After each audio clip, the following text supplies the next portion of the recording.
ఇది 16 వే MCP box వేసినాం. MCP box నుండి పైనుండి కిందికి మీటర్ కోసం పెట్టినాం. తర్వాత ఇక్కడ మనం 2 వే బాక్స్ వేసి 18 వే ఇక్కడ వేసుకున్నాము మన మాల్లో. తర్వాత ఇక్కడ ఒకటి కనెక్టింగ్ అక్కడ నుంచి స్లాబ్ నుంచి జంక్షన్ బాక్స్ కలిపిన తర్వాత ఇక్కడ మనము టీవీ కోసం బాక్స్ అనేది సెట్ చేసినాం కింద 6 వే. అండ్ ఇక్కడ 12 వే అనే బోర్డ్ని సెట్ చేసినాం కింద 12 వే నుండి 12 వే సెట్ చేసినాం జంక్షన్ బాక్స్ నుండి. మనకు ఇది గ్రైండర్ కోసం మరియు కుక్కర్ కోసం అని సెట్ చేసినాము. ఇది మన వాటర్ ప్యూరిఫై కోసం 2 వే అన్నది సెట్ చేసినాము. ఇక్కడ 12 వే సెట్ చేసినాము. ఇది కిచెన్లో, ఇది పూజ గదిలో, ఇక్కడ పూజ రూమ్లో 6 వే వేసుకొని ఒక పాయింట్ అన్నది ఇచ్చినాము.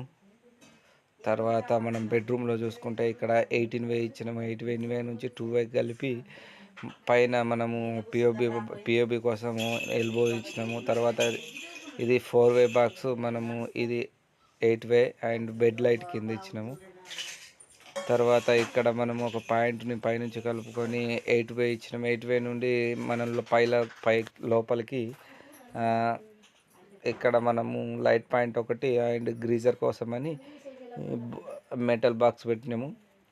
తర్వాత ఇది 8 వే సెకండ్ చిల్డ్రన్ రూమ్ నుండి పాయింట్ ఇట్లా అందులోకి స్లాబ్లోకి కలిపినాము. తర్వాత మనము ఇక్కడ 18 వేసుకొని కిందికి 4 వే బెడ్ లైట్ కోసం ఇచ్చినాము.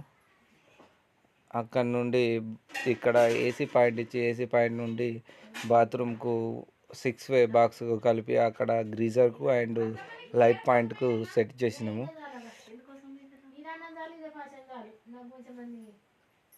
తర్వాత మనము బయట 12 వే అన్నది సెట్ చేసినాము. 12 వే అన్నది అక్కడ నుండి మనం లైట్ల కోసం గేట్ లైట్ల కోసం ఇడిసపెట్టినాము. ఇది 6 వే అనేది మనకు ఇక్కడ పైపు కనబడుతుంది చూడు, అక్కడ మనం ఎల్బో ఇడిసపెట్టినాం. ఇది మనకు కేబుల్ కోసం అండ్ ఎర్తింగ్ కోసం పైపులు అనేవి ఇడిసపెట్టినాము. ఈ ప్లాట్ఫారం అనేది మీటర్ కోసం అనేది ఇవ్వడం జరిగింది.